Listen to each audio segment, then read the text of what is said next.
Hello everyone, मैं शुभम स्वागत करता हूं आपके अपने प्लेटफॉर्म डेल्टा रैंकर्स पर। उम्मीद करता हूं आप लोग ठीक होंगे। आज की क्लास बहुत खास होने वाली है। जैसा कि मैंने आपसे वादा किया था कि बहुत जल्दी ही इंडियन पॉलिटी की क्लास आने वाली है, उसी क्रम में आज हमारा पहला लेक्चर होने वाला है। आज हम बात करेंगे हिस्टोरिकल बैकग्राउंड के बारे में। जैसा कि आपको पीछे क्लियर हो रहा होगा, पीछे क्लियर आपको ये हो रहा है कि हिस्टोरिकल बैकग्राउंड, संविधान बना कैसे, संविधान की उत्पत्ति हुई कैसे है। ठीक है, आपको ये बातें पता होंगी, सबसे पहले मांग किसने की थी।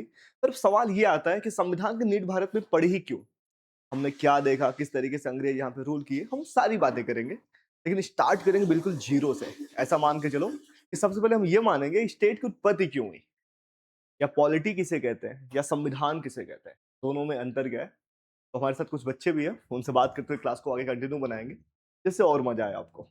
बात करते हैं सबसे पहले राज व्यवस्था के बारे में, जिसको हम इंग्लिश में कहते हैं पॉलिटी। पॉलिटी या हिंदी में हम कहेंगे राज व्यवस्था। अब सवाल ये उठता है कि राज व्यवस्था है क्या। बच्चा आप मुझे बताओगे राज व्यवस्था कहते किसे हैं। राज व्यवस्था बहुत सिंपल सा वर्ड्स है।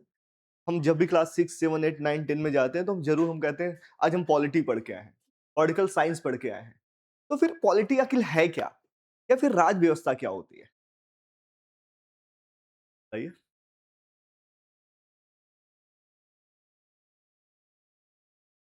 मतलब संविधान आप कह रहे हैं, राज व्यवस्था इसमें संविधान। ठीक है, एक तरफ हम राज व्यवस्था लिख देते हैं और एक तरफ लिख देते हैं संविधान, जिसको इंग्लिश में कहते हैं कॉन्स्टिट्यूशन। कॉन्स्टिट्यूशन या फिर हम पढ़ देंगे संविधान। अब आप बोल रहे हो कि बच्चा दोनों एक ही बात है। अगर पॉलिटी एक बात होती तो संविधान लिखने की क्या जरूरत होती।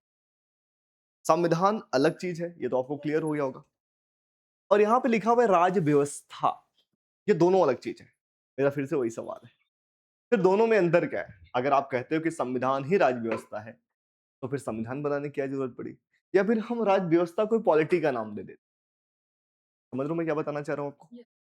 ठीक है, जीरो से स्टार्ट करते हैं, इसको तोड़ते हैं हिंदी वालों। राज व्यवस्था, राज व्यवस्था का मतलब होता है राज प्लस व्यवस्था, यही होता है। संधि विच्छेद अगर करते हैं, अब सिंपल सा बात है, एक लाइन में अगर आपको मुझसे क्वेश्चन पूछोगे, इसका आंसर के लिए मैं बोलूंगा बच्चा किसी राज्य की व्यवस्था कैसे चलेगी, यही राज व्यवस्था कहलाती है। अब राज का मतलब उत्तर प्रदेश मत समझ लेना, राज का मतलब बिहार मत समझ लेना, ये बात हो रही नेशन स्टेट की।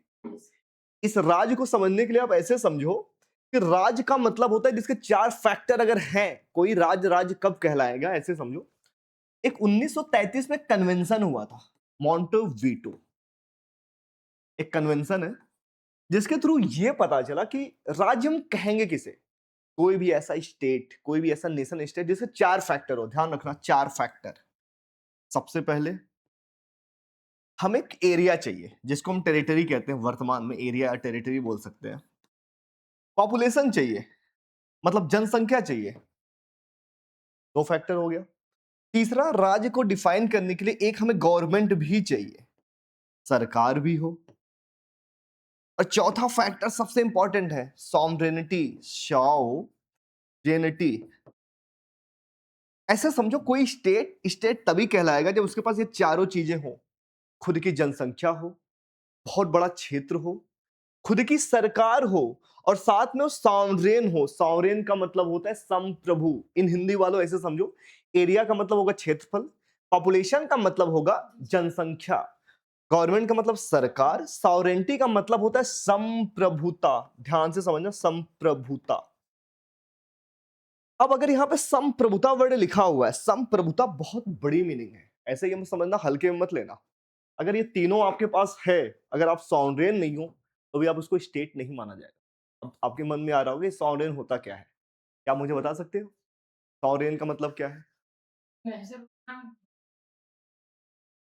अच्छा अच्छा, कोई बात नहीं।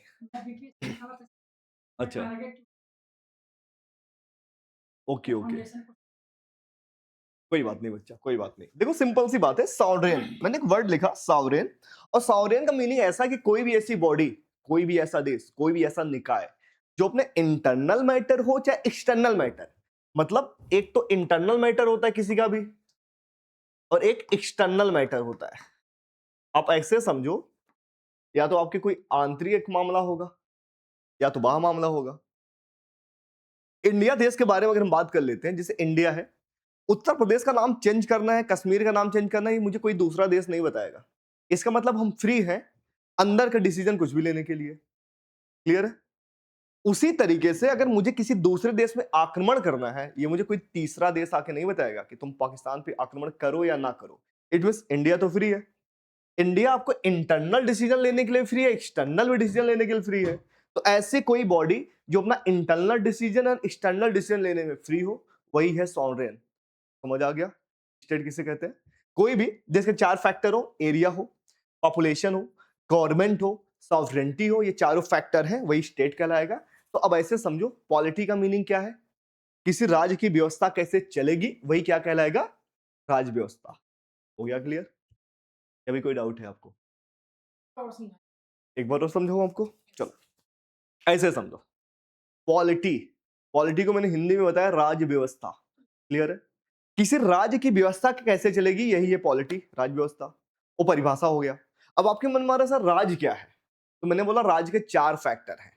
कहां से निकल के आया? 1933 का एक कन्वेंशन हुआ था, मॉन्टेविडियो। डन है? तो उन्होंने कन्वेंशन में ये बात आई कि भैया अगर किसी के पास अपना एरिया है, अगर किसी के पास अपना खुद की पॉपुलेशन है, गवर्नमेंट है, साथ में वो जो सरकार है सॉवरेन है, अपना खुद की डिसीजन ले सकती है, बाहर का भी डिसीजन ले सकती है, वही है स्टेट। क्लियर है?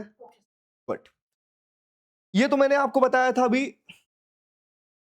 पॉलिटी के बारे में, ये पॉलिटी है। तो फिर संविधान क्या है? ये तो पॉलिटी था अभी। अब इस राज्य को चलाने के लिए जो बेसिक फंडामेंटल रूट जो नीड होती है रूल्स की, मतलब अब कोई एक देश है, उसको चलाने के लिए कुछ तो नियम तो चाहिए। और नियम ऐसा नहीं कोई भी तानाशाह नियम हो, एक फंडामेंटल नियम चाहिए, वही हमारा संविधान। अब बताओ दोनों में अंतर समझ आ गया? फिर से समझो, राज्य व्यवस्था, किसी राज्य की कैसी व्यवस्था चलेगी। अब व्यवस्था का मतलब भैया इसमें रूल क्या है, रूल बनेगा कैसे, बेसिक सेट ऑफ रूल्स क्या है, वही हमें संविधान बताएगा। फॉर एग्जाम्पल कोई पीएम कैसे बनेगा, सीएम कैसे बनेगा, नागरिकों के अधिकार क्या होंगे, आपके फंडामेंटल राइट्स, आप ये सब तो पढ़े होंगे। फंडामेंटल ड्यूटी क्या होंगे, कोई अगर बहुमत सिद्ध नहीं कर पा रहा तो ऐसे केस में क्या प्रोसेस होता है। जैसे फॉर एग्जांपल अभी चुनाव हुआ था वेस्ट बंगाल में, आपने शायद अगर पढ़ा होगा, न्यूज में हुआ ना। तो हुआ क्या कि उस समय ऐसा उन्होंने आरोप लगाया कि इलेक्शन कमीशन उनके साथ फेयर नहीं है, किसके साथ? ममता दीदी के साथ। इस्तीफा देने से मना कर रही थी। अगर वो इस्तीफा नहीं देना चाह रही तो संविधान में उसका भी प्रोसेस है। तो यही सारी बातें हम पढ़ने के लिए संविधान पढ़ते हैं कि हमें पता चले कि हमारा देश चलता कैसे। और किसी भी डेमोक्रेसी में संविधान होना सबसे पहली शर्त है, चाहे लिखित हो चाहे अलिखित हो। संविधान नहीं है तो डेमोक्रेसी कोलैप्स कर जाए। बात क्लियर है बच्चा? खूब अच्छे से क्लियर है? आगे चलूं? चलो अब बात करते हैं भारत के बारे में। देखो संविधान के बारे में आपको बताऊं, सबसे पहले किसने डिमांड की, सबसे लास्ट किसने किया, पूरे विश्व में किसने किया, अलग चीज है। जैसे कुछ फैक्ट होते हैं कि विश्व में सबसे छोटा संविधान किसका है, सबसे स्मॉलेस्ट। एक आता है सबसे स्मॉलेस्ट संविधान, कि भैया सबसे छोटा संविधान है किसका। या अगर हम बात करूं सबसे लॉन्गेस्ट, सबसे बड़ा संविधान किसका है। इसके 2 क्राइटेरिया होती है संविधान के, बड़ा या छोटा होने के 2 क्राइटेरिया, या तो एक आर्टिकल से होगा या तो एक वर्ड से होगा। मैं जैसे आपको ऐसे बताऊं, अगर मैं आप कोई पूछा जाए भैया एक बात बताओ, पूरे विश्व में सबसे छोटा संविधान बाई आर्टिकल किस देश का है, तो अमेरिका बताओगे। अमेरिका का जो संविधान है विश्व में सबसे छोटा संविधान है बाई आर्टिकल, केवल 7 आर्टिकल हैं, पता है आपको, केवल 7 आर्टिकल। और अपने भारत में जब देश आजाद होकर जब लागू किया गया 1950 में, तब तो 395 थे, अभी वर्तमान में 470 से ज्यादा है। तो द पॉइंट इज द कि अमेरिका में केवल 7 संविधान आर्टिकल बस।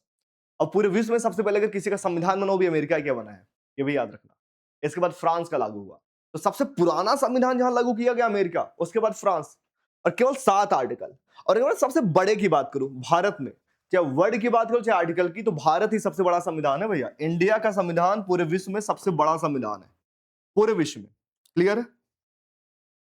चलो बहुत सही। कितने आर्टिकल? 470 और 25 भाग हैं। ये आपको भी आगे मैं पढ़ाऊंगा, बस मैं आपको कंपेयर करके पढ़ाना चाह रहा हूं। मैंने बोला कि अगर आर्टिकल के बारे में बताओगे तो अमेरिका है सबसे छोटा संविधान अमेरिका का। अगर लेकिन बताओगे कि सबसे छोटा वर्ड के हिसाब से किसका है, केवल सबसे कम वर्ड किसके संविधान में लिखा हुआ है, तो मोनाको का संविधान। आपने शायद नाम भी नहीं सुना होगा। उसमें केवल 3814 वर्ड्स हैं। इतनी छोटी संविधान है वो, मतलब इससे भी छोटा है। आर्टिकल बोलूंगा तो अमेरिका बताओगे, और अगर बाई वर्ड की बात किया जाएगा तो मोनाको का संविधान बताओगे बाई वर्ड। अगर मैं बाई वर्ड की बात कर लूं तो 3814 वर्ड आएंगे, और उस देश का नाम होगा मोनाको। मोनाको बिस्कुट खाते हो ना, ये वही है मोनाको बिस्कुट जैसा कुछ। क्लियर? तो देखो फैक्ट, ये सारे फैक्ट की बात है, एग्जाम में ऐसे नहीं पूछे जाते हैं। अगर आप एग्जाम का पैटर्न समझोगे तो फैक्ट बहुत कम हो गया, स्टेटमेंट बेस हो गया। निम्नलिखित में से ऐसा कौन सा फैक्टर जो स्टेट का फैक्टर नहीं है? आपसे ऐसे क्वेश्चन पूछे जाएंगे। स्टेट के 4 फैक्टर होते हैं, उनको पता है, तीनों का नाम भी दे देगा, चौथा कैसे बताओगे? इट मीन सिंपल सी ये बात है, अगर आप अच्छे से पढ़े हुए हैं क्लास में, और अगर आप दिमाग से पीवाईक्यू भी सॉल्व कर रहे हैं, तभी कुछ होना जाना है। सिंपल सी बात है। आज के समय में अगर आप लकीर के फकीर बन रहे हैं तो कोई मतलब नहीं है बच्चा, ये बात आप ध्यान रखना। क्लियर है? चलो अब हम बात करते हैं भारत के संविधान के बारे में। बहुत सिंपल सी चीज है, ऐसे समझो, भारत का संविधान की उत्पत्ति कैसे हुई? मेरे पास पढ़ाने के 2 तरीके हैं। या तो मैं आपको पढ़ा दूं भैया कि सबसे पहले संविधान का डिमांड किया था एम एन राय ने 1934 में, 1934 में, और कम्युनिस्ट नेता थे, जेल के अंदर थे। ये सारी बातें बता सकता हूं, लेकिन मैं आपको यहां से भी पढ़ा सकता हूं कि संविधान भारत में आया ही क्यों, बना ही क्यों, अंग्रेज भारत में आए तो कैसे कैसे उनका डेवलपमेंट हुआ। तो 2 तरीका पढ़ाने का होता है, और मुझे लगता है जो सबसे बेस्ट तरीका है पढ़ाने का, मैं आपके अंदर ये चिंतन डालूं कि अंग्रेज जो केवल व्यापार करने के लिए आए, जो केवल ट्रेड करने के लिए आए थे, वो यहां पे आके कैसे रूल करने लग गए, एक पैरेलल गवर्नमेंट बना लिया, और किस तरीके से यहाँ पे बढ़िया से आप देखोगे इनकी सैनिक है, टैक्स भी वसूल रहे हैं। तो ये सारी बातें करते हैं। तो स्टार्ट करते हैं 1600 ईस्वी से। आपने पढ़ा होगा कोई एक कंपनी है, ईस्ट इंडिया कंपनी, सुना है आपने? अगर मैं आपसे इसके बारे में पूछूं, इसकी स्थापना कब हुई है, क्या आप मुझे बता सकते हैं? ईस्ट इंडिया कंपनी की स्थापना सोचिए। Are you sure? ठीक है, तो सिंपल सी बात है कि आपने जो बोला वो गलत है। देखो लोगों का हमेशा कंफ्यूजन होता है, लोगों को लगता है कि 1600 ईस्वी में भारत में आई थी, लेकिन गलत पॉइंट है। कैसे भैया? 1600 ईस्वी में इसकी स्थापना हुई है। ईस्ट इंडिया कंपनी अगर कोई बनी है, ब्रिटेन में है, अभी भारत नहीं आई है। तो 1600 में इसकी स्थापना हो चुकी है, और एक रानी है, रानी एलिजाबेथ। हाँ, एलिजाबेथ, एलिजाबेथ, ठीक है। ये रानी जो एलिजाबेथ हैं, ये परमिशन देंगी कंपनी के मालिकों को, जो शेयर होल्डर्स है।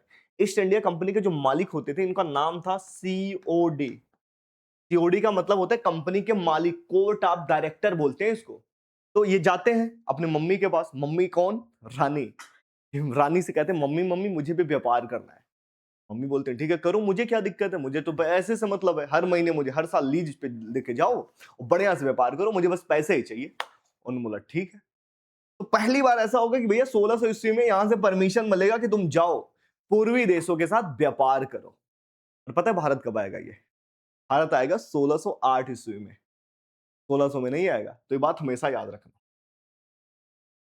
1608 ईस्वी में। ये 1608 में भारत आया है, ये इंडिया में इसका एंट्री हो चुकी है। क्लियर है? अब एक बात आपको समझने की बात है, यहां से 2 क्वेश्चन बनते हैं। अगर आपने पीवाईक्यू सॉल्व किया होगा तो आपको पता होना चाहिए। क्वेश्चन ये बनेगा, जब ईस्ट इंडिया कंपनी की स्थापना हुई थी, उसमें भारत का रूलर कौन था? गेस कर सकते हैं? जब ईस्ट इंडिया कंपनी बनी तो भारत में शासक कौन था? Are you sure? गुड, बहुत सही आंसर है आपका। क्योंकि अकबर की जो मृत्यु हुई है 1605 में हुई है, तो उस हिसाब से अगर 1600 में बन रहा है तो वहां पे अकबर होंगे रूलर। चलो बहुत सही। अब दूसरा क्वेश्चन है, जब ये भारत कंपनी आ गई तो रूलर कौन था? क्या बात है, परफेक्ट। मतलब पढ़ाई तो आपने अच्छे से की है। जहांगीर, परफेक्ट, एकदम सही आंसर। अब हम समझते हैं ये कंपनी भारत आ चुकी है, 1600 में बनी है। अब इसको क्रॉनिकल को एक बार समझते हैं कि 1600 में कोई कंपनी है जो ब्रिटेन में थी, अब 1608 में अपने देश में आ चुके हैं, जहांगीर के दरबार में पहुंचेगा, बोलेगा पापा पापा मम्मी ने एडमिशन दे दिया था, अब मुझे भी यहाँ पे व्यापार करना है, कुछ उपाय करो कि मैं भी यहाँ कुछ कर लूं, बदले में आपको पैसे दूंगा। पापा ने बोला ठीक है, कुछ दिन तो मना करेंगे, बाद में फाइनली हाँ बोल देंगे। तो आप देखोगे पहली बार इनकी एक टेम्पोररी रूप से एक कंपनी बनेगी, फैक्ट्री सूरत में 1611 ईस्वी में। क्लियर है? लेकिन ये टेम्पोररी रूम से है, परमानेंट नहीं है। लेकिन अगर मैं परमानेंट के बारे में बात करूं तो 1613 ईस्वी में फाइनली परमानेंट इनकी एक फैक्ट्री बन चुकी है। ठीक है, एग्जैक्टली सूरत में। तो अब यहां पे मैंने आपको 4 से 5 डेट बता दिया, एक तो स्थापना बता दी, एक तो ये पहली बार भारत में कब आई है, और भारत में आने के बाद इसकी जो फैक्ट्री बनी अस्थायी। अच्छा, फैक्ट्री का मतलब आप क्या समझते हो कि यहाँ पे आके उत्पादन करेंगे? हाँ, या ये वेयर हाउस तरीके से है, जैसे आप फ्लिपकार्ट अमेजन का देखते हो, एग्जैक्टली और यहां से डिस्ट्रीब्यूट करेगा, बस यही काम था। तो क्वेश्चन यहां से बनेगा कि भैया एक बात बताओ, जो ईस्ट इंडिया कंपनी भारत आई थी 1608 ईस्वी में, परमानेंट रूप से इसकी फैक्ट्री भारत में कब स्थापित हुई? तो क्या बताओगे? 1613 में, एग्जैक्टली परमानेंट इसकी फैक्ट्री लग चुकी है। अब अंग्रेज यहां से बेफिक्र है, अब इनके परमानेंट फैक्ट्री है, बढ़िया तरीके से व्यापार करेंगे। अब ये चीज चलती रहेगी चलती रहेगी चलती रहेगी, एक समय आएगा, एक इरा आएगा, बच्चा ऐसे समझना, यहां से लेकर के इनको दिक्कत कोई नहीं आती है 1756 तक, मतलब 1756 तक खूब बढ़िया से व्यापार करेंगे। होगा क्या, एक राजा होगा मुगल का, अपने साथ पढ़ा होगा, नाम है उसका सिराजुद्दौला। सुना है? अब सिराजुद्दौला क्या करेगा, उसके अंदर एक आक्रोश आ जाएगा। ऐसे समझो कि आप अपने गांव में रहते हो, कोई दूसरे गांव का आके आदमी आपसे ज्यादा पैसा कमाए, आपको कैसा फील होगा? बहुत बुरा फील होगा कि भाई हम यहाँ पे गांव होके में हो कि इतना पैसा नहीं कमा रहे, कोई दूसरा आके यहाँ से कैसे पैसे कमा सकते। सेम वही कहानी हुई कि इंडिया के लोग इतना पैसे या राजा नहीं कमा पा रहे जितना ईस्ट इंडिया कंपनी के लोग कमा रहे हैं। तो सिराजुद्दौला करेगा क्या, एक बहुत बड़ी घटना होती है, ब्लैक होल ट्रेजेडी, जिसको त्रासदी कहते हैं। सुना हुआ है ना, ब्लैक होल ट्रेजेडी, जिसको हिंदी में कहते हैं, ये तो ब्लैक होल ही रहेगा, और यहां पे कर देंगे हम त्रासदी। त्रासदी, अब समझो इस चीज को लेकर हुआ क्या कि भैया 1756 ईस्वी में सिराजुद्दौला ने, किसने? सिराजुद्दौला ने लगभग 100 से 150 अंग्रेजों को एक छोटे से कमरे में बंद किया, और इस तरीके से उनको रखा, उनकी दम घुटने से मृत्यु हो गई। मृत्यु हो गई, 100 लोग लगभग मारे गए। विलियम फोर्ट कलकत्ता में रखता है ये, आपने सुना होगी घटना। इसके बाद इनका जो मालिक है, गवर्नर उसमें बंगाल का होता है, क्या नाम होता है पता है आपको? क्लाइव। एग्जैक्टली, रॉबर्ट क्लाइव को गुस्सा आया कि भाई एक बात बताओ, हम यहाँ पे व्यापार करने आए हैं, तुमसे लीज पे ले रखा हुआ है, तुम्हें हर महीने हर साल पैसे भी दे रहे हैं, तो तुम्हें दिक्कत किस बात की है? इसको आ गया गुस्सा कि मेरे 100 भाइयों को मारा सिपाहियों, अब आक्रमण हम करेंगे। तो इसी के बाद एक सबसे फेवरेट घटना होती है जो आपने सुना होगा, एग्जैक्टली 1757 में हुआ बैटल ऑफ प्लासी। अब बैटल ऑफ जो प्लासी है, जो प्लासी का युद्ध है, बहुत इंपॉर्टेंट है, हद से ज्यादा इंपॉर्टेंट है प्लासी का युद्ध।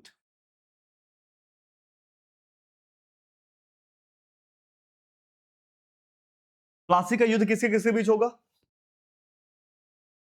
सिराजुद्दौला नहीं, वो जो आप बता रहे हो वो बक्सर का युद्ध है, ये सिराजुद्दौला वर्सेस और क्लाइव का होगा, वर्सेस क्लाइव। राइटिंग समझ आ रही है आपको? कोई दिक्कत तो नहीं है? ठीक है, अब सिंपल सी एक बात समझो कि 1757 में होगा क्या कि भैया प्लासी का युद्ध, सिराजुद्दौला वर्सेस क्लाइव का युद्ध होगा, और इसमें जीतेगा कौन? क्लाइव जीतेगा।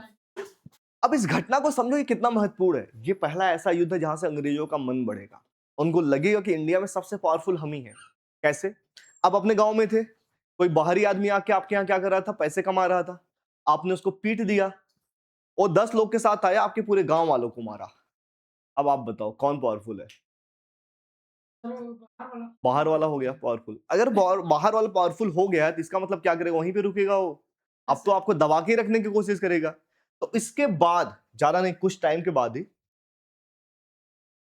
1764 में बहुत इंपॉर्टेंट युद्ध हुआ, बैटल ऑफ बक्सर, बक्सर का युद्ध।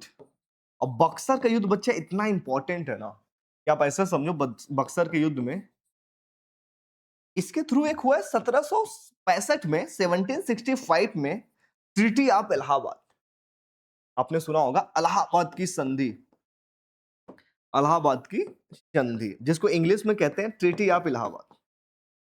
ये इतना इंपॉर्टेंट है, इतना इंपॉर्टेंट है कि जैसे समझो अभी तक अंग्रेजों को यहां से एक जमीन मिला था। जब 1757 का युद्ध हुआ था, निर्णायक युद्ध होने के बाद इनको 2-3 क्षेत्र मिल गए थे, बंगाल, बिहार, उड़ीसा मिला था। लेकिन यहां से इनको पहली बार रेवेन्यू जनरेट करने का सिस्टम मिल जाएगा, यहां से कर वसूलने लग जाएंगे, टैक्सेशन वसूलने लग जाएंगे। अब आप ऐसे समझो जैसे आप दिल्ली आए हो पढ़ने के लिए, आ गए अब मकान मालिक यहाँ आप किराया देके रहते थे। एक दिन आपकी और मकान मालिक की लड़ाई हुई, आपने उसको पीट दिया।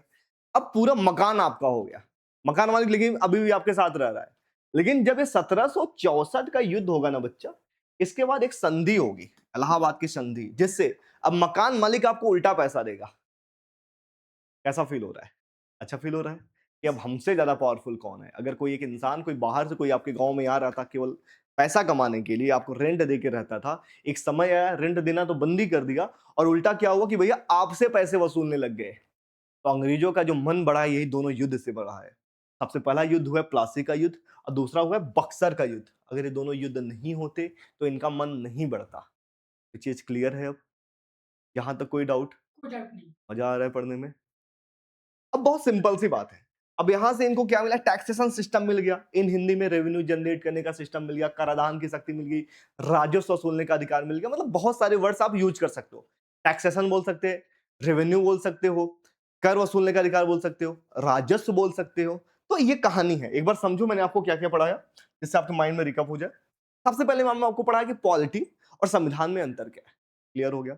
राज्य के मैंने आपको 4 तत्व बताए, वो भी आपको क्लियर हो गया। इसके बाद मैंने बताया कोई एक कंपनी है, 1600 ईस्वी में बनी है, 1608 में भारत में आई है, ठीक है, और 1611 में इसका एक अस्थायी रूप से, टेम्पोररी रूप से कंपनी बनी। यही कंपनी परमानेंट रूप से इसकी फैक्ट्री बनती है 1613 में। इसके बाद मैंने आपको बताया भैया 1756 में एक घटना हुई जिसको क्या कहेंगे? Black hole tragedy. क्लियर है?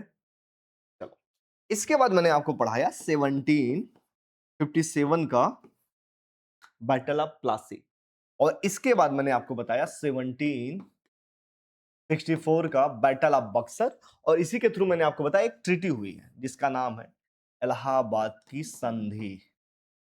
अब मुझे बताओ एक बार ऐसे देख करके, ऐसा कौन सा डेट है जो आपको नहीं समझ आया होगा? सारा समझ में आया? आंखें बंद करके एक बार रिकॉल करो। देखो मेरा पढ़ाने का तरीका यही है कि क्लास का बच्चा यहीं पे सब कुछ रट के तैयार करके जाए। मुझे रटवाता नहीं हूं मैं, कि सब कुछ माइंड में यही रह जाए, घर पे जाके केवल क्वेश्चन सॉल्व करे। क्वेश्चन तो मैं सॉल्व कराऊंगा, लेकिन तब भी कि मतलब ये नहीं कि केवल लकीर के फकीर बन जाता है, उसके पीछे बिहाइंड रीजन जानो। कोई घटना घटी है तो क्यों घटी है? अंग्रेज भारत में आ रहे तो इनका मन कैसे बढ़ा है? भी आगे मैं आपको पढ़ाऊंगा गवर्नर कैसे क्या बनेंगे। गवर्नर जब आएंगे, कंपनी के बारे में मैं आपको एक बार कंपनी का कंपेयर कराऊंगा, फिर गवर्नर्स के कंपेयर कराऊंगा, फिर महारानियों की कंपेयर कराऊंगा। मतलब आपको बहुत ज्यादा मजा आने वाला है। तो यहां तक कोई डाउट हो बच्चा तो बताओ, आगे चलूं? अब बहुत सिंपल सी बात करते हैं। अब अंग्रेजों का देखो मन बढ़ चुका है, अंग्रेज का मन इतना बढ़ चुका है कि भैया आराम से आए थे, अब रेंट भी नहीं देना है, पैसे ऊपर से कमा रहे हैं। तो होगा क्या, ये बात पता चलेगी ब्रिटेन में, क्योंकि आए तो ये लंदन से ही है।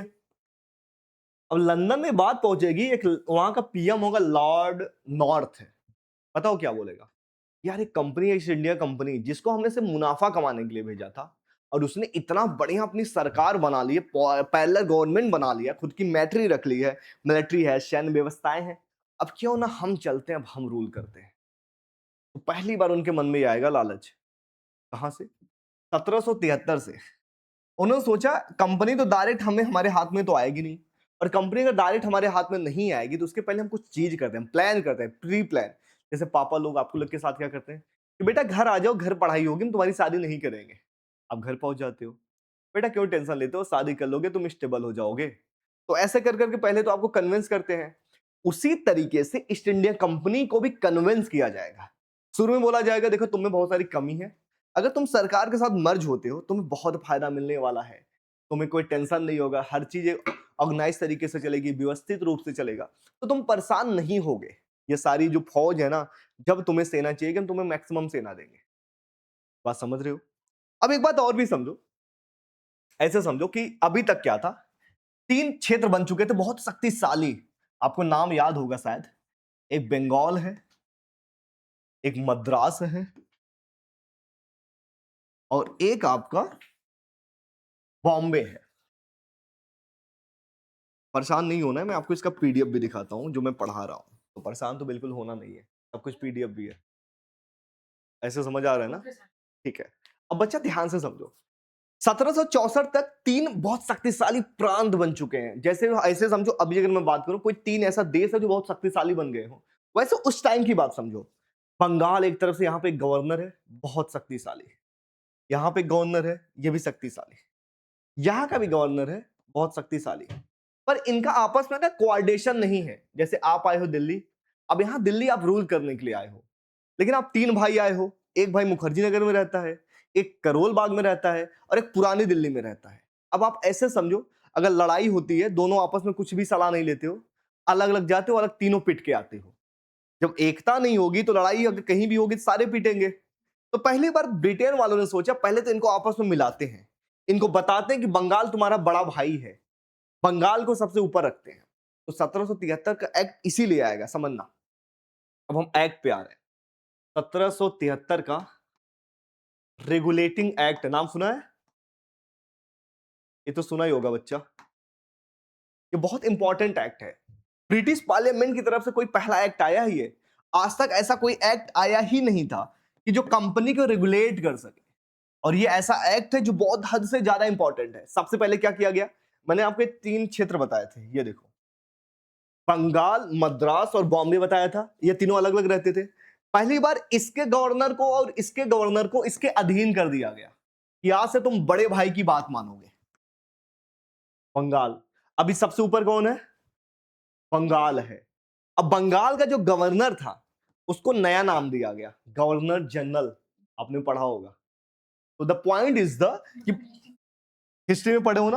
अब देखो, हिस्ट्री एंड पॉलिटिक्स शुरू के तो देखो 1950 तक ऐसी घटनाएं जो आपस में तो लैप्स करेंगी लेंगी, इसमें कोई डाउट नहीं है, क्योंकि हिस्टोरिकल बैकग्राउंड का मतलब हिस्ट्री से ही रिलेट होगा। गांधी जी अगर आएंगे, हाँ हाँ, वो तो मिला ही है बच्चा, सिंपल सी बात है, दोनों मिलेंगे मिलेंगे, कोई घटना हो रही है। पूना पैक्ट संविधान में भी पढ़ोगे आप, वहां भी पढ़ो, चौरा चौरी के कांड यहाँ भी पढ़ोगे वहां पढ़ोगे, गोल में सम्मेलन यहाँ भी पढ़ोगे वहां भी पढ़ोगे, 1919 का एक्ट हो, 1935 का एक्ट हो, सब कुछ आप यहाँ भी पढ़ोगे वहां भी पढ़ोगे। लेकिन यहाँ पे वही पढ़ोगे जो संविधान के पॉइंट ऑफ व्यू से इंपॉर्टेंट हो, किसी का विचार यहाँ पे नहीं पढ़ोगे। जैसे हम बात करें, नेहरू रिपोर्ट आई थी, उसमें बहुत सारी बातें थी, पर संविधान में हम इतना पढ़ेंगे कि भैया पहली बार उसमें डोमिनियन स्टेटस की बात की गई। ठीक है, चलो अब इसको समझते हैं। 1773 का एक्ट, सबसे पहले क्या किया गया कि मद्रास को और बॉम्बे को बंगाल के अधीन कर दिया गया। सबसे बड़ा भाई बंगाल को माना गया, तो बंगाल का जो गवर्नर होगा उसको नया बनाया गया। बंगाल के गवर्नर को अब से गवर्नर जनरल बोला जाएगा। क्या बोला जाएगा? Governor general. क्लियर है? तो अब आपके मन में आ रहा होगा सर बंगाल के पहला गवर्नर जनरल कौन है? अरे नहीं, 3 बातें होती है यहां से समझना बंगाल के बारे में। आपसे क्वेश्चन क्या बनता है, सबसे पहले पूछेगा भैया बंगाल का पहला गवर्नर कौन,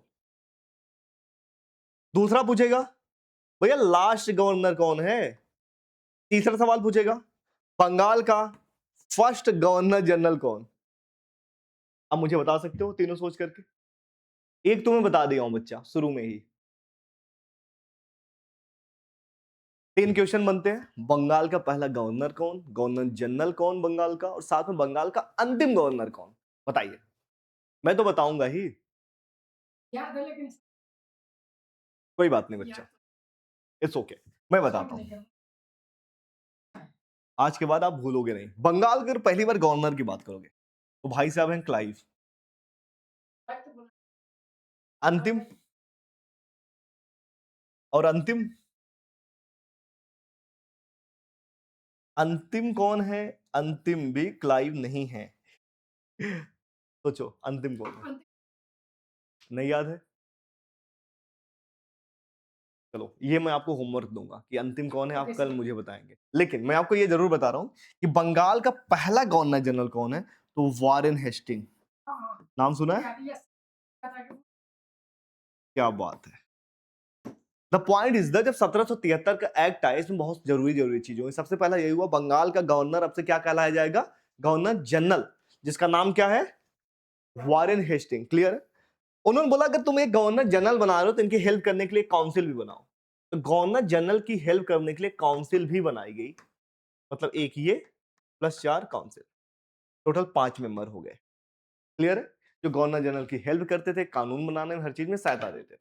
लेकिन अगर गवर्नर जनरल को कोई डिसीजन लेना है भैया, तो सबसे पहले इनका मत लेना आवश्यक है। क्लियर है? इसके अलावा अभी आपको मैं बोलूंगा, आपको तुरंत याद आएगा कि 1774 में सुप्रीम कोर्ट की स्थापना हुई है। कहां पे हुई है? बंगाल में। कलकत्ता में। कलकत्ता है वो प्लेस। हाँ, हाँ, 1773 के थ्रू, मतलब आप ऐसे समझो, 17 एक्ट के थ्रू इन 1774 क्या स्थापना हुई है, एक सुप्रीम कोर्ट की स्थापना हुई है। कहां पे हुई है भैया? कलकत्ता में। क्लियर है?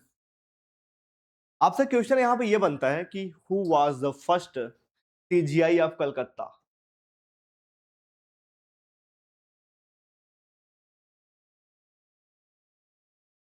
चीफ जस्टिस ऑफ कलकत्ता, मुख्य न्यायाधीश पहले कौन थे कलकत्ता के?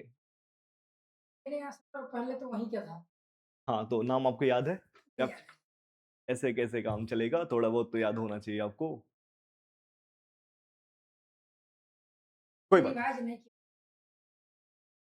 कोई बात नहीं, मैं आपको आज देने वाला। आज बता देता हूं, दोबारा आप याद रखोगे। तो सुप्रीम कोर्ट का जो पहला भैया यहाँ पे जज बनेगा, मुख्य न्यायाधीश, उसका नाम होगा इलिजा इम्पे। आ गया याद? Good, Elijah Impey. अब देखो हमने कितने सारे फैक्ट पढ़ लिए कि हमने पढ़ा ये 1773 का कोई पहली बार एक्ट बन रहा है, इसमें बंगाल के गवर्नर को गवर्नर जनरल बना दिया गया, और जो बंबई थी और जो क्या था मद्रास, इनको अधीन कर दिया गया। ये देखो, ये बोला गया कि आज से तुम्हारा बड़ा भाई कानून बनाएगा। यही बताया मैंने, तीन ही क्षेत्र थे। क्लियर है? अब आ गया तो अब होगा क्या, इनके आपस में ना खुद में कोलैप्स होने लग जाएंगी चीजें। कैसे? अब ऐसे समझो, एक तरफ मुख्य न्यायाधीश है और एक तरफ कौन है, गवर्नर जनरल। दोनों में आपको क्या लग रहा है, कौन ज्यादा पावरफुल है? आप सोच पा रहे हैं दोनों क्या में? बोले सर? एक तरफ गवर्नर जनरल है और एक तरफ सुप्रीम कोर्ट है। ये बात हो रही 1773 की। आपको क्या फील हो रहा है कि इसमें ज्यादा पावरफुल कौन है? सुप्रीम कोर्ट अभी लगता है आपको ना? उस समय के बारे में बात उस कीजिए। समय के बाद सर अति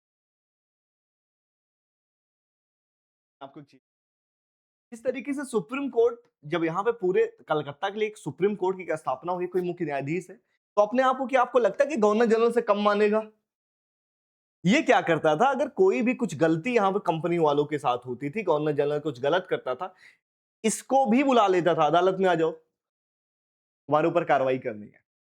ये कहता था हम क्यों आए, हम भी तो यहाँ के लॉर्ड हैं, हम भी गवर्नर जनरल है, तुम हमें हल्के में ले रहे हो, हम पूरे बंगाल के गवर्नर जनरल हैं। अगर तुम कलकत्ता के अगर मुख्य न्यायाधीश हो तो हम भी बंगाल के गवर्नर जनरल हैं। तो इनकी आपस में बन नहीं रही थी। तो इन्हीं को सुधारने के लिए, एक नया एक्ट आया 1781 का, एक्ट ऑफ सेटलमेंट। सुना है नाम? अगर आप लक्ष्मीकांत पढ़ते हैं तो होगा, इसके अलावा कोई और अगर बुक पढ़ते हैं तो नहीं मिलेगा। तो लक्ष्मीकांत पे है। मतलब इसमें क्या कहा गया, जैसे अभी तक मैंने बोला कि जो सुप्रीम कोर्ट है और जो गवर्नर जनरल है, इनको शक्तियों का बंटवारा नहीं हुआ था। अब यहाँ पे पहली बार शक्तियों का बंटवारा होगा। हाँ, जैसे इसमें सर क्या थी, ठीक है। तो सर मैं कोई बात तो मैं अपने हम्म, मैं पूरा विषय कितने आप किसके लिए देना चाह रहे हैं, डिपेंड ये करता नहीं है। सर यूपीएससी के। पेपर कब है आपको पता है? हाँ पीछे ये साल सर थी 23 मई को। हाँ 23 मई को पेपर है, तो आप ऐसे मान के चलो कि आपके पास पर्याप्त समय, दिसंबर तक आपको हर हालत में किसी भी वे से आप ऐसा समझो, अगर आप यूपीएससी के लिए बहुत ज्यादा सीरियस, करना कुछ नहीं है, दिसंबर से जनवरी, लास्ट है जनवरी, यहां तक आप मेंस ओरिएंटेड रहेंगे। मेंस ओरिएंटेड, आप हर दिन आंसर राइटिंग करेंगे, जो भी सब्जेक्ट आप पढ़ रहे हैं, जो भी क्वेश्चन आपको लगता है कि मेरा ये टॉपिक कंप्लीट हो गया, जैसे आप प्रेम्बल्स के बारे में आपको पढ़ा दिया, तो आज तक प्रेम्बल्स से जितने भी पीवाईक्यू आ रखे हैं, ए टू जेड देखने का आपका काम है। 2018 से लेकर 2025 तक तो आप देखेंगे हर हालत में, और पहले जा सकते हैं और अच्छी बात है। और प्रीमियर्स में लाइक ऐसे क्वेश्चन बनेगा, premier is a part of Indian constitution or not, भैया संविधान के पार्ट है या नहीं है, मेरी बारी के केस से क्या हुआ, केशवानंद भारती केस से, मतलब आपको हर एक फैक्ट अच्छे से पता होना चाहिए। आंसर राइटिंग का मतलब होता है कि किस तरीके से अपने बातों को लिखते हुए फैक्ट भी जोड़ देना, जैसे आपकी बात में एक प्रूफ मिल जाए कि पहले ऐसी चीजें हो रखी है। तो उसके लिए आपको मेंस ओरिएंटेड होना पड़ेगा दिसंबर तक, जिसमें आपका ऑप्शनल तो लगभग खत्म होना चाहिए, इथिक्स खत्म होना चाहिए, और साथ में जीएस के सारे सब्जेक्ट। जब यहां तक आपने मेंस बढ़िया से लिख लिया, इसके बाद बचता है पीएफ से लेकर के मई तक, मेंस ओरिएंटेड थोड़ा सा कम हो जाएंगे और आप प्रीलिम्स में पहुंच जाएंगे। प्रीलिम्स में जितना मैक्सिमम टेस्ट दे सकते हैं, जैसे मैं जब एग्जाम देता था, हालांकि पढ़ा ही रहा हूं बढ़िया से, तो मैं 100 टेस्ट दिया हूं, 100 टेस्ट। 100 टेस्ट का मतलब होता है कितने क्वेश्चन, एक टेस्ट में कितने क्वेश्चन आते हैं, 10,000 क्वेश्चन होंगे, और 10,000 क्वेश्चन बहुत होते हैं। रिवीजन तो आपने जो किया ठीक है, पीवाईक्यू में आपने जो क्वेश्चन लगाया होगा, मान लो 15-20 साल का पीवाईक्यू देख लिया, तो कितने आ गए, 20 गुणे 100, 2,000 क्वेश्चन इधर आ गए। और साथ में अगर इधर आपने 100 और लगा लिया, क्वेश्चन कितना बनेगा यार, प्रीएम्बल से कितने क्वेश्चन आएंगे, अगर आप हिस्ट्री पढ़ो, हिस्ट्री से कितना मैक्सिमम कितना क्वेश्चन पूछेगा, कान ऐसे पकड़ेगा चाहे ऐसे पकड़ेगा, बात तो एक ही है। उनके पास इतना दिमाग थोड़ी है कि मैक्सिमम से मैक्सिमम कर देगा, बट हाँ करंट अफेयर्स पे आपको कमांड तो बनानी पड़ेगी। बिना करंट अफेयर्स के आप ये सोचो कि आप क्रैक कर जाओ तो पॉसिबल ही नहीं है। तो आपको डेली रूटीन में आपको ये भी पता होना चाहिए कि करंट अफेयर्स कहाँ से कितना क्या करना है। हमारे यहाँ हालांकि क्लास चलती है करंट अफेयर्स की भी, दिल्ली सर क्लास लेते हैं, प्रॉपर आपको उसका नोट्स भी बनाना पड़ेगा। अगर ओरिएंटेड रहेंगे तो सिलेक्शन से कोई रोक ही नहीं सकता भाई। हाइप बना रखे लोगों को ने कि सिलेक्शन नहीं होता, हिंदी मीडियम का नहीं होता, हाँ या फिर सही ऐसा बात, वैसा, तो यही डिमोट इसलिए कर रखा हूँ। नहीं, क्या गांव से लोग नहीं निकलते हैं, यूपीएससी क्या नहीं होता लोगों का, कहाँ तो से नहीं सर होता है। बिहार कैसे जिला संसद ये सब अगर प्लेस मैटर करता है यूपीएससी को लेकर के, तो आपको क्या लगता है सबसे शिक्षित शहर अभी भारत का कौन सा है, सबसे शिक्षित शहर, सबसे एजुकेटेड सिटी की बात किया जाए भारत में, वहां सबसे मैक्सिमम अगर आईएएस निकलते, अगर ऐसा होता। मैटर ये करता कि आप में पोटेंशियल कितना है, किसी शहर से ये या किसी गांव से ये मैटर नहीं करता कि आपके अंदर पोटेंशियल कम हो गया ज्यादा होगा। हो सकता है रिसोर्सेज की कमी वहां हो सकती है, लेकिन आप आज के समय में सोशल मीडिया में इतना अवेयर है कि आपको बेस्ट सोर्स घर बैठे बुला सकते हैं, उसमें दिक्कत तो है नहीं। और आप सही जगह आए हो, यहाँ हम लोग तो हैं ही, बाकी कोई भी दिक्कत हो रही है यहाँ पे हमेशा फैकल्टी मिलेगी, डाउट जो भी होगा बताते रहेंगे, आंसर राइटिंग के लिए सर बैठे सर रहते हैं। ऑनलाइन में नहीं हो पाता। ऑनलाइन में यही दिक्कत, आजकल लोग यही गलती करते हैं कि लोग क्लास क्या करते हैं कि ऑनलाइन ओरिएंटेड हो जाते हैं, और ऑनलाइन होने का मतलब ठीक है, अच्छी बात है अगर आपके अंदर इतना पोटेंशियल है, पर ऑफलाइन का अलग मजा है। जब आप ऑफलाइन में आते हैं, डेली क्लासेज मिलती है, सीट मिलती है बनाने के लिए कि कल सर पूछेंगे क्लास में कि आपने आंसर राइटिंग किया है कि नहीं किया है, तो आप ना चाहते हुए भी उस रेस में आ जाते हैं, जो आप पहले गधे थे घोड़े बन जाते हैं। लेकिन घर पे अगर आप घोड़े थे तो गधे बन जाएंगे, नहीं पढ़ पाता। क्योंकि प्रॉपर आपको लगता है अभी नहीं बाद में कर लूंगा, अरे सर पढ़ा रहे हैं कोई बात नहीं, 10 मिनट नहीं देखूंगा, चिल कर लेता हूँ। अच्छा ऐसे पढ़ा रहे हैं यार, स्पीड इनका फास्ट कर दो 1.5 पे, मजा नहीं आ रहा है। तो जब ये सब चीजें होने लग जाती हैं बच्चा, तो आप पढ़ाई के साथ कंप्रोमाइज करने लगते हैं। तो इसलिए अच्छे से पढ़ाई, ठीक है चलो। तो ये बात समझ आ गई कैसे क्या करना है, चलो। तो 1773 के एक्ट में मैंने आपको बताया सिर्फ एक घटना क्या हुई है कि बंगाल का जो गवर्नर था, इसको गवर्नर जनरल बना दिया गया, और इसकी हेल्प करने के लिए 4 आदमी को और जोड़ दिया गया। और इसी के थ्रू दूसरी बात क्या हुई है, सुप्रीम कोर्ट की स्थापना। पहला सुप्रीम कोर्ट का जो मुख्य न्यायाधीश होगा मैंने आपको बताया एलिजा इम्पे है, और वारेन हेस्टिंग पहला बंगाल का गवर्नर जनरल है। क्लियर है बच्चा, वारेन हेस्टिंग, हाँ हेस्टिंग, हेस्टिंग जैसे प्रेस्टीज होता है ना, हेस्टिंग। क्लियर है, अब आगे चलते हैं अगले एक्ट पे। अब अगला एक्ट से जानने से पहले हम थोड़ा सा आपको, मैं आपको पीडीएफ दिखाऊंगा कि मेरा पीडीएफ है कैसा, हम पढ़ने वाले क्या है। कि मेरा पीडीएफ एक बार देखो, हम सबसे पहले पढ़ेंगे कंपनी रूल के बारे में। कंपनी एक्चुअली जो आई है ईस्ट इंडिया कंपनी, भारत में 1858 तक रहेगी। जब 1857 का जो सैनिक विद्रोह होगा उसके बाद कंपनी खत्म हो जाएगी। तो हम ये पढ़ने वाले, इसमें क्या क्या पढ़ेंगे मैं आपको बता देता हूँ एक बार अच्छे तरीके से। इसमें हम पढ़ेंगे सबसे पहले 1773 का हमने पढ़ लिया, रेगुलेटिंग एक्ट। इसके बाद पढ़ेंगे 1784 का पिट्स इंडिया एक्ट, सुना है आपने नाम? इसके बाद हम पढ़ेंगे चार्टर एक्ट, सुना है? 1793 का पढ़ेंगे, 1813 का पढ़ेंगे, 1833 का पढ़ेंगे और 1853 का पढ़ेंगे और लास्ट में 1858 के एक्ट को पढ़ते हुए हम ये कंपनी रूल खत्म कर देंगे। तो इतनी सारी चीजें हम पढ़ने वाले हैं। एक बार देखो, इसके बाद जब कंपनी रूल खत्म हो जाएगी तो यहाँ पे ब्रिटिश क्राउन आ जाएगा, ताज का शासन। अब यहाँ पे क्राउन का शासन होगा और ये बहुत इंपॉर्टेंट है। इंपॉर्टेंट कैसे है? आप ऐसे समझो, 1858 के एक्ट में हम पहली बार देखेंगे कंपनी को खत्म कर दिया गया है, 2 नए पोस्ट बनेंगे, वायसराय आएगा, सारी चीजें हम बात करेंगे। एक बार देखते जाओ जो मैंने आपको आज पढ़ाया हुआ है। 1861 का एक्ट, इसके बाद 1892, 1909 का, 1919 का, 1935 का, 1947 का। फाइनली आप देखोगे इसी में मैं आपको बताऊंगा कैबिनेट मिशन भारत आएगा, संविधान सभा बैठेगी। तो सबसे पहली बार संविधान सभा कब बैठी है आपको पता है? 9 दिसंबर 1946 को। ये सारा क्वेश्चन आता है बीपीएस। भारत के साथ ब्रिटिश के नहीं नहीं नहीं, अब देखा मैं बता रहा हूँ, अब जो मैं आपको पढ़ाया एक बार देखते जाओ, यही मैंने आपको पढ़ाया। अब लिखना चाहो लिख सकते हो। ईस्ट इंडिया कंपनी महारानी एलिजाबेथ से 1600 ईस्वी में सबसे पहले इसने अधिकार मांगेगा। 1608 में पहली बार ये भारत में आएंगे। ये बच्चा दोनों पे जाना चाहिए वैसे, अब मुझे लगता है यूट्यूब एंड ऐप दोनों जाएगा।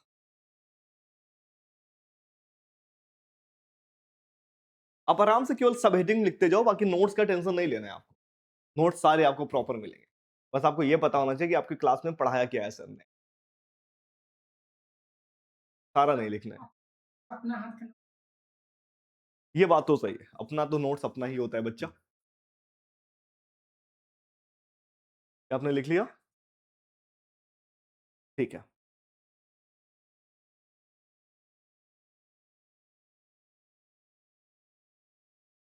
हाँ, अपनी और भी क्लासरूम है बच्चा। अभी तो है ही। आप दूसरे बैच में हैं। हम्म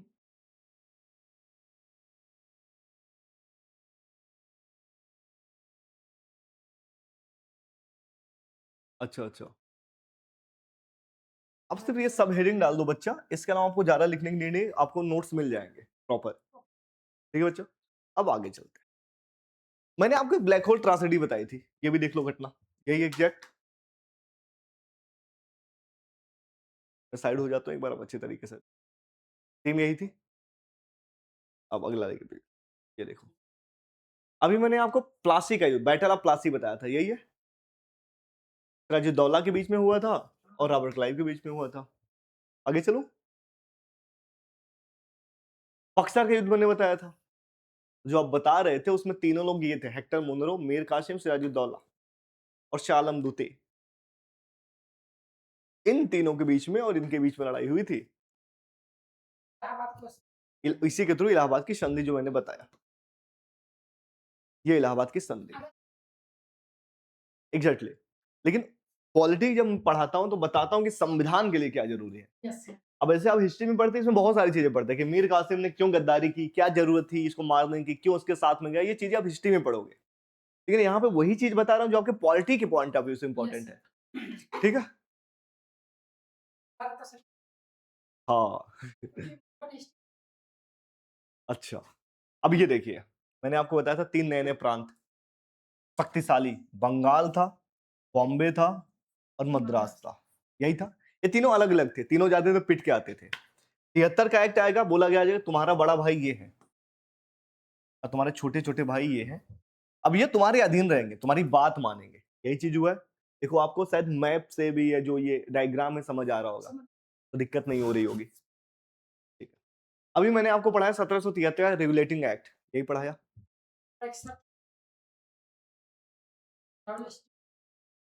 मैं जानता हूँ राहुल सर को। एसडीएम है वो। आते हैं थे आए हैं तो वो यही नहीं पढ़ते थे अच्छा, अच्छा। तो ठीक है बच्चा, सर मैं समझ रहा हूँ। जैसे अच्छा, अच्छा। नहीं, करना चाहिए। अगर आप यूपीएससी जैसे बड़ी सर संस्था पहले बार तो एक बार निकले थे तैयारी अच्छा, खान अकेडमी के साथ समझ रहा हूँ। कोई बात नहीं, यहाँ पे आपको सब चीज़ प्रॉपर सारी चीज़ें अच्छी मिलने वाली है, डोंट वरी। ठीक है? क्लियर है ये? आगे आ जाओ। यही मैंने बताया था, बंगाल का पहला गवर्नर गवर्नर जनरल बन गया, जिसका नाम क्या है? Warren Hasting. हो गया क्लियर? सुप्रीम कोर्ट की स्थापना हुई एजाइम पे। तो मैं आपको ये बताना चाह रहा हूँ कि यहाँ पे टीचर्स सिर्फ पीपीटी से नहीं पढ़ाते। आप यूट्यूब पे देखो, लोग पीपीटी पे पढ़े हुए हैं, वही देख रहे हैं और वही ऐसे ऐसे ऐसे बताते जा रहे हैं। टीचर कितना योग्य है आपको पता कैसे चलता है? जब वो बिना पीपीटी के पढ़ाए, उसको ये पता हो कि आगे उसमें क्या क्या फैक्ट है। क्लियर है? अब आ गया ये जो ने बताया, बंबई और मद्रास को बंगाल के अधीन कर दिया गया। ठीक है, आगे आ जाओ। मैंने बताया कुछ इसमें कमी थी, एक्ट ऑफ सेटलमेंट एक्ट आया, बस यही बताया गया कि भैया सुप्रीम कोर्ट के कार्यकाल अलग है, गवर्नर जनरल के कार्य अलग है, दोनों आपस में इंटरफेयर नहीं करेंगे। क्लियर है? अब इसके आगे चलते हैं। अगला एक्ट बहुत इंपॉर्टेंट है, पिट्स इंडिया एक्ट 1784 का। हमें कुछ किया क्योंकि किस चीज का बच्चा? ठीक है, तो मैं आप ठीक है, कोई इशू नहीं है। नहीं, बहुत जरूरी है, मैं आपको बता दूंगा, उसका टेंशन नहीं लेना है आपको। अब हम बात कर लेते हैं पिट्स इंडिया एक्ट के बारे में, ठीक है, जो है बहुत इंपॉर्टेंट। अच्छा, किया नहीं नहीं, यहाँ पे आपको हर चीज अच्छा ही मिला। नहीं रखे अच्छा, अच्छा, अच्छा, मजबूरी में सब बुक लाना पड़ा अच्छा। हम नहीं नहीं, सही बात है।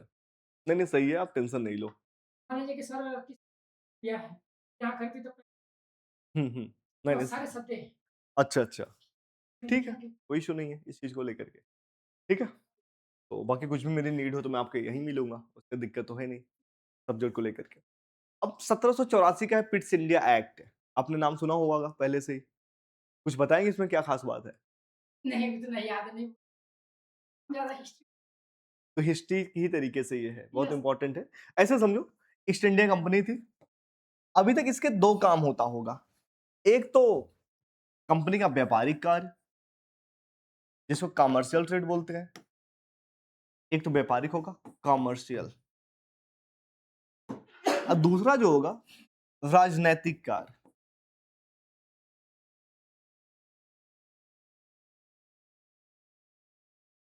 राजनैतिक कार्य जिसको क्या कहते हैं हम, जिसको हम कहते हैं पॉलिटिकल। कंपनी के ये दो काम थे। अभी तक दोनों काम कंपनी का मालिक ही करते थे, और कंपनी का मालिक का नाम था सीओडी। याद आया? शुरू में बताया था, कोर्ट ऑफ डायरेक्टर्स। अब यहां से पहली बार कंपनी के कार्य को दो भागों में बांटा जाएगा, कि बोला जाएगा, हाँ बोला जाएगा कि व्यापार वाला अगर काम कोई है तो कंपनी के केवल मालिक देखेंगे, कोई और नहीं देखेगा। व्यापार करने का कार्य, ठीक है, इसका नाम होगा सीओडी। क्लियर है बच्चा? उसी तरीके से बोला जाएगा, राजनीतिक अगर कार्य कोई देखेगा तो उसको केवल एक ही आदमी देखेगा, जिसका नाम होगा बीओसी, जिसका फुल फॉर्म है बोर्ड ऑफ कंट्रोल। मैं लिख देता हूं जिससे आपको कोई दिक्कत ना रहे।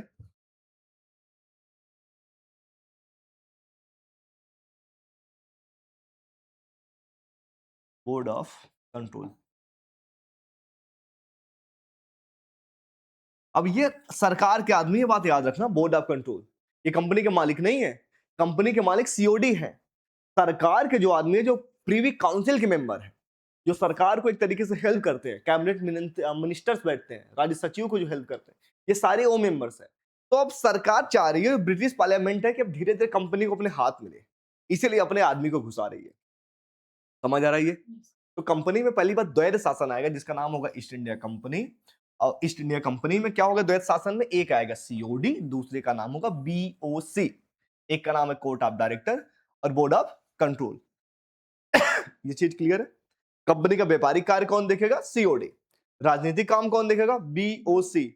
ठीक है, बोर्ड ऑफ कंट्रोल, और इसका नाम है कोर्ट ऑफ डायरेक्टर। चलो बहुत सही। अब मेन ये एक्ट इसीलिए आया था कि कंपनी को बताया जा सके भैया तुम आए हो केवल व्यापार करने के लिए, मिलिट्री वाला काम तुम नहीं देखोगे, इसके लिए हम अलग से आदमी भेज रहे हैं जो शासन के बारे में सब कुछ जानता होगा, तो इसीलिए आएगा बीओसी का गठन हो जाएगा। ठीक है बच्चा, इसमें टोटल 6 मेंबर्स होंगे, जो प्रीवी काउंसिल के 4 Yes, मेंबर, sir. एक राज्य सचिव होगा, एक वित्त सचिव होगा। ये आपके काम का नहीं है ना, पूछा जाता है, इसलिए मैं आपको नहीं बता रहा हूं यहाँ पे।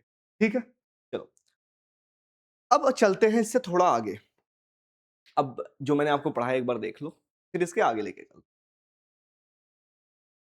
ये चीज सारा लिखा हुआ है कि 2 मेंबर कैबिनेट के, 4 प्रीवी काउंसिल के, और कोर्ट ऑफ डायरेक्टर का मीनिंग क्या था, व्यापारिक कार्य कोर्ट ऑफ डायरेक्टर देखेगा, और जिस तरीके से मैंने आपको बताया राजनीतिक कार्य देखेगा प्रशासनिक कार्य बोर्ड ऑफ कंट्रोल। क्लियर है बच्चा? हाँ तुरंत हो जाएगा, मैं अभी आपको बता दूंगा अच्छे तरीके से। और अब इसके आगे जो इंपॉर्टेंट है, ये इंपॉर्टेंट है कि अब जानना है कि यहां से अब चार्टर एक्ट आएंगे।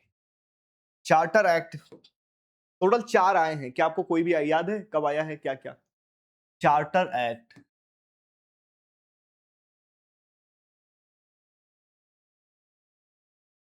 ये आएगा 1793 में पहला, हर 20 वर्ष पे आएगा। हाँ, तो अगर पहला आ रहा है 1793 में, तो बच्चा दूसरा कब आएगा?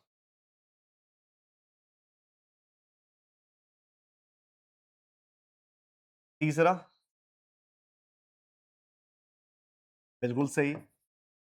बच्चा चौथा कब आएगा? 1853। क्लियर है? तो यही 4 चार्टर एक्ट आए हैं। Yes, हाँ, तो अभी हम इसको वहाँ से क्राउन रूल आ yes, जाएगा, ground से- अब yes, कंपनी रूल वहां खत्म हो जाएगा। yes, चलो आपको याद तो है, अच्छा लग रहा है। अब हम पढ़ने वाले हैं चार्टर एक्ट।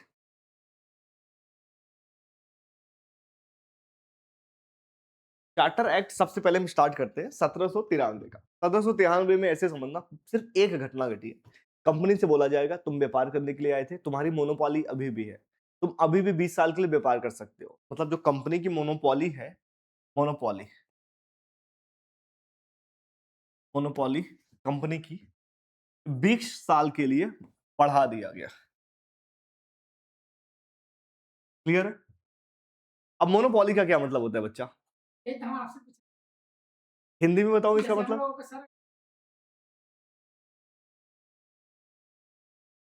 तो हमेशा मोनोपोली का सब तो मोनोपोली को हिंदी में कहते हैं एकाधिकार। अब शायद आप अगर हिंदी मीडियम के तो समझ पा रहे होंगे एकाधिकार का मतलब क्या है। किस चीज का एकात्मक शासन?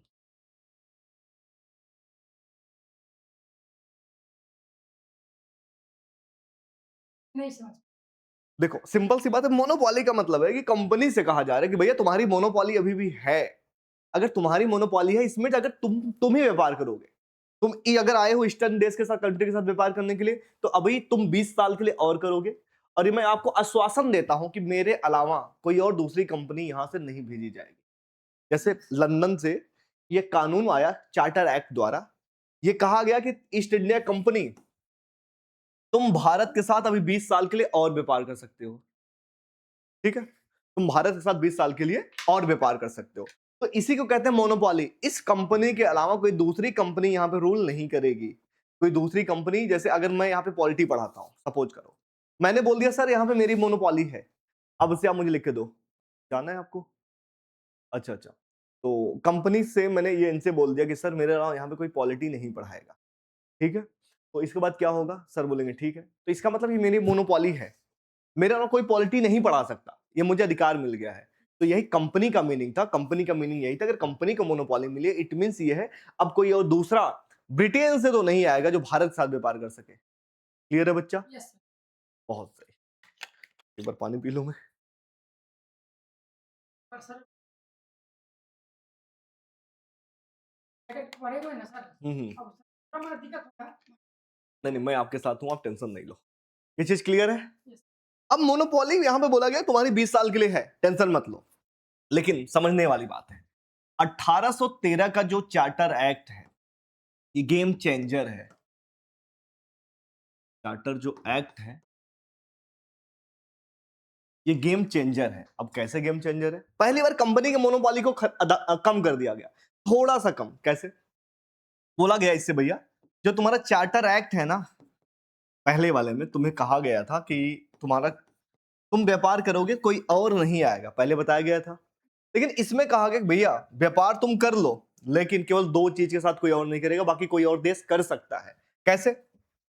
एक तरफ है चीन और एक तरफ है चाय। नाम सुना हुआ है? ये दोनों ऐसी चीज है, ये दोनों ऐसी चीज है, अगर चाइना के साथ व्यापार करना होगा और अगर चाय का व्यापार करना होगा तो केवल ईस्ट इंडिया कंपनी करेगी, बाकी और कोई कंपनी है तो भारत में व्यापार कर सकती है। मोनोपोली खत्म इनकी, अब कम कर दी गई। इनकी मोनोपोली ऐसे कम की गई, इनसे बताया गया कि भैया आप कोई और हम कंपनी यहां से भेज रहे हैं, लेकिन ये आश्वासन देते हैं कि अगर चाइना के साथ व्यापार करना होगा केवल तुम ही करोगे, और अगर तुम्हें चाय बेचना है तो केवल तुम ही चाय बेचोगे, कोई दूसरी कंपनी चाय नहीं बेचेगी। तो ये बात क्लियर हो गया बच्चा? अब आपके मन में आ रहा है सर एक बात बताओ, मोनोपोली क्यों खत्म की गई? अभी तो सब कुछ बढ़िया चल रहा था, ऐसी जरूरत क्या पड़ी कि 1813 में ही आ रहा है कि भैया अब तुम्हारी मोनोपोली को थोड़ा थोड़ा कम कर रहे हैं? एनी गेस बताओ मुझे आप। कोई बात नहीं। अभी तो 1857 की घटना ही नहीं घटी है, तो 1813 चल रहा है। ठीक है, बहुत इंपॉर्टेंट है ये कहानी जानना। एक कहानी है 1806 की। 1806 में बच्चा क्या होता है, नेपोलियन बोनापार्ट आता है। कौन आता है? Napoleon Bonaparte. उसका एक दौर है, ये दौर चल रहा है, सबसे मैक्सिमम दौर है। वो इतना ज्यादा तानाशाह इस समय, उसने बोला कोई भी देश अगर ब्रिटेन के साथ व्यापार करेगा तो हम हमला कर देंगे। जैसे कोई आपको यहाँ पे बोले अगर तुमने अगर इस कोचिंग में एडमिशन लिया हम तुमको जान से मार देंगे, तो आप डरने लग जाएंगे। उसी तरीके से ब्रिटेन में पहली बार सबको डर आ गया, अगर कोई दूसरा देश ब्रिटेन के साथ व्यापार करेगा तो उसको तो मारा जाएगा। तो ब्रिटेन के लोगों में ये डर आया कि यार हमसे सामान खरीदेगा कौन? अब जब वहां से मशीनरी युग आ गई है, नई नई चीजें बन रही हैं, डिमांड है नहीं, और लोग सामान बना बना के प्रोडक्शन बढ़ाते जा रहे हैं। एक बात बताइए, आपके घर में आप सपोज की जब कोई चीज का व्यापार करते हो, आपके पूरे गांव वाले मैक्सिमम चीज बनाने लग जाएं और खरीदने वाला कोई ना हो तो क्या होगा? बुरा फील होगा, दिक्कतें दिक्कतें आएंगी। और लेकिन आपके मन में एक चीज और भी है कि भैया गांव के सारे आदमी तो ऐसे ही जी रहे हैं, लेकिन एक आदमी है जिसको अलग से छूट मिला हुआ है, वो किसी और जगह जाकर के बेच के आ रहा है। तो आपके मन में आक्रोश नहीं आएगा कि एक बात बताओ प्रधान जी, हम ही लोग तो यहाँ गांव में रहते हैं, सारी दिक्कतें हमसे ही हैं, और वो तुम्हारा इतना बड़ा बेटा है कि तुम वो इतना ज्यादा फेवरेट है कि तुम उसको बाहर भेज रखे, हम तुम्हारे सन नहीं है, जाओ हाहाकार मचाएंगे। तो ये बात पहली बार ब्रिटेन पार्लियामेंट में पहुंची, ब्रिटिश पार्लियामेंट में हाहाकार मच गया कि लोग जाके वहां पे सड़क पे धरने पे उतर आए कि हम भी तुम्हारे बच्चे हैं, ईस्ट इंडिया कंपनी तुम्हें जितना पैसा देती उतना पैसा हम तुम्हें देंगे, लेकिन व्यापार हम भी दूसरे देश के साथ करने जाएंगे, जैसे ईस्ट इंडिया कंपनी जा रही है वैसे हमें भी परमिशन चाहिए। तो इतना आक्रोश के बाद इसीलिए आप देखेंगे 1813 में कंपनी के मोनोपोली को कम किया गया और दो चीज के साथ रखा गया। अब कहानी समझ आ गई क्या कहानी है खूब अच्छे से? बहुत सही। 1813 में खास बात क्या है? सबसे पहले मैंने बोला मोनोपोली को थोड़ा सा कम किया गया। ठीक है, क्या क्या रखा गया? कंपनी केवल चाइना के साथ व्यापार करेगी और टी का व्यापार करेगी, चाय का। क्लियर? इसके अलावा क्या बोला गया? इसके अलावा एक चीज और बोला गया, भैया अब इसे ईसाई मिशनरी भी आएंगी भारत, ईसाई धर्म का प्रचार भी करेंगी, और साथ में यह भी बोला गया कि हर वर्ष 1 लाख रुपए शिक्षा के लिए पाउंड के रूप में हम खर्च भी करेंगे। अब यहाँ पे एजुकेशन की शुरुआत हो रही, इंग्लिश मीडियम की शुरुआत हो रही है। तो आप मुझे बताओ अच्छी बात है या बुरी बात है? बुरी बात क्यों है बच्चा, अगर इंग्लिश मीडियम की शुरुआत हो रही है? तो हम लोगों का समय बात बता रहे हैं, हमारे उसी सोच समय के के। अनुसार हाँ हम लोग सब हिंदी जानते थे। हाँ। सर तो सर हिंदी ही अच्छा था। नहीं, हिंदी भी तो नहीं जानते थे बच्चा, तब भी तो बहुत सारी भाषाएं थी। पूरा इसलिए कि अंग्रेज चाहते थे अगर इनको मैं इंग्लिश सिखा दूंगा तो इनको मैं अपना नौकर रख लूंगा, हाँ, ब्रिटेन से इतना ज्यादा लेकर आऊंगा, लागत ज्यादा लगेगा, ज्यादा दिक्कतें आएंगी, बेटर कि यहाँ का आदमी रहेगा, लागत कम में ज्यादा काम करवा लेंगे, और इनको भी फील होगा। अगर एक बात बताओ, आपके गांव में मुझे रूल करना है, अगर हर कोई मुझसे नाराज रहेगा मैं कितना देर रूल करूंगा? और अगर मैं 3-4 आपके गांव का अपने साथ रख लूं, वो मेरी चाटुकारिता करेंगे, उनको लगेगा चलो यार 5 लोग तो इसके पोस्ट में तो हैं, चलो नौकरी तो दे रहा है हमें। तो वही काम किया अंग्रेजों ने, इंग्लिश मीडियम की शुरुआत कर दी, अपना धर्म का प्रचार करने लग गया, जिससे लोगों में ये लगे कि ये तो हमारे साथ ही हैं, ये हमारा भला चाहते हैं। और साथ में ये भी कर दिया कि चाइना और टी के साथ व्यापार की मोनोपोली रख करके सबको दे दिया कि कोई भी देश आए यहाँ व्यापार करे, कोई इशू नहीं है। क्लियर है? Yes. तो आज हमने जो पढ़ा, आज आपको बता दूं आज हमने क्या क्या पढ़ा है। सबसे पहले मैंने आपको बताया 1600 ईस्वी बच्चा, 1600 के बाद 1608 बता दिया, 1611, 1613, इसके बाद 1700 बताओ 56, इसके बाद क्या बताया है 57, इसके बाद मैंने आपको क्या पढ़ाया है, इसके बाद मैंने आपको पढ़ाया है रेगुलेटिंग एक्ट।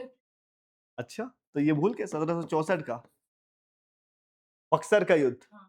इसके बाद 1700 मैंने आपको क्या पढ़ाया 65 ट्रीटी ऑफ इलाहाबाद। फिर पढ़ाया रेगुलेटिंग एक्ट। इसके बाद क्या पढ़ाया मैंने आपको 1781 का एक्ट ऑफ सेटलमेंट एक्ट। और इसके बाद मैंने आपको पढ़ाया पिट्स इंडिया एक्ट। इसके बाद मैंने आपको पढ़ाया 1793 का चार्टर एक्ट। और सबसे लास्ट में अभी जो पढ़ा रहा हूं 1813 का चार्टर एक्ट। अब मुझे बताओ यहां तक कोई ऐसी बात जो ना समझ आई हो। देखो मैंने इतना सारा आपको पढ़ा दिया और यही अगर आप बुक में पढ़ते ना जाने कितना टाइम लगता। अब अभी आप ऐसे मैं बोल दूं इस ईयर में क्या हुआ था आप तुरंत बता सकते हैं। तो क्लियर है बात अच्छी तरीके से? कोई डाउट है आपको और पढ़ना है?